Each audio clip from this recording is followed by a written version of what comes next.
أعوذ بالله من الشيطان الرجيم بسم الله الرحمن الرحيم وبه نستعين وهو خير المعين وصلى الله على سيد الأنبياء والمرسلين وعلى آله الطيبين الطاهرين المعصومين أما بعد نهج البلاغہ سے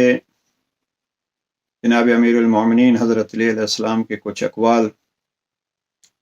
اور یہ سال کی ابتدا ہے۔ اس سال کی ابتدا میں اللہ سبحانہ و تعالیٰ کا شکر ان الفاظ میں ادا کرتے ہیں کہ اس نے ہمیں زندگی عطا فرمائی اور اس زندگی میں صحت و سلامتی بھی عطا فرمائی۔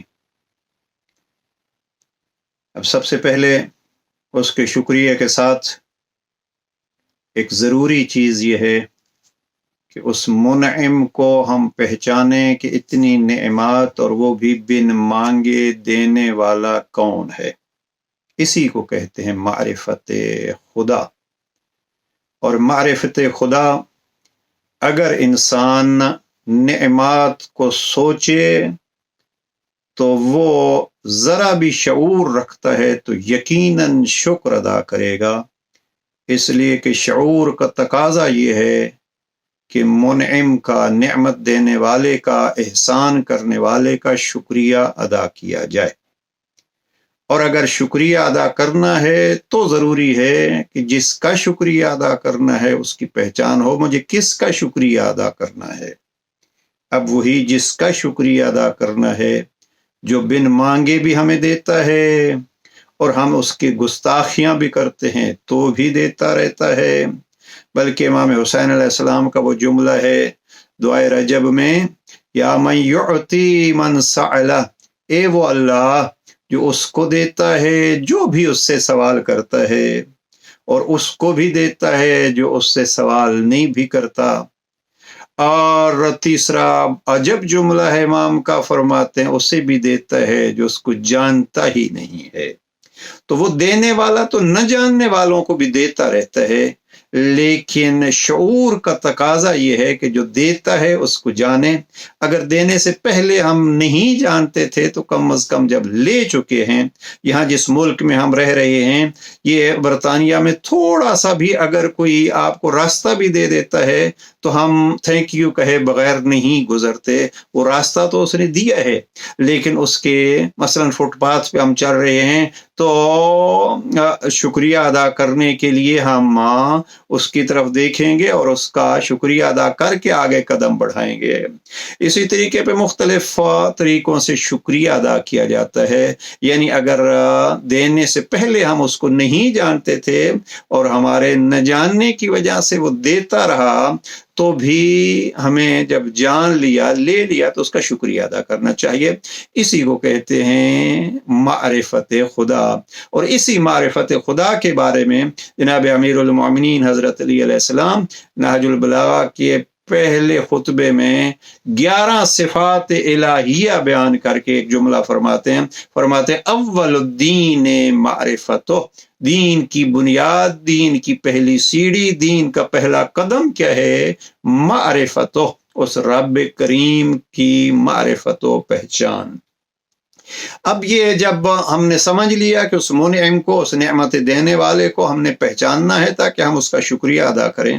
اب اگلا مرحلہ ہے کہ اس کو ہم کیسے پہچانیں۔ اس نے اپنی پہچان کے بہت سارے طریقے رکھے ہیں۔ خود قرآن مجید میں ایک جگہ پہ فرماتا ہے میں نے سارے زمانے کو اپنی نشانیوں کو، یعنی نشانی وہی ہوتی ہے جس کو آیت بھی کہا گیا ہے قرآن مجید میں، اور بعض آیات میں شعائر اللہ کہا گیا ہے، یعنی جس کے ذریعے سے اللہ کی پہچان ہو۔ تو اب پروردگار کا ارشاد ایک جگہ پہ یہ ہے کہ میں نے بہت ساری نشانیاں رکھ دی ہیں، ہر چیز میں آپ کے لیے نشانی ہے، وفی انفسکم، اور باقیوں کو رہنے دیجئے، آپ کے اندر بھی میں نے اپنے رب ہونے کی بہت ساری نشانیاں رکھ دی ہیں۔ لہذا اپنی ذات سے مشہور جملہ ہے من عرف نفسہ وقد عرف ربہ، بعض نے نسبت دی ہے پیغمبر اکرم کا یہ فرمان ہے، بعض نے کہا یہ جناب علی علیہ السلام کا فرمان ہے، عظیم فرمان ہے، من عرف نفسہ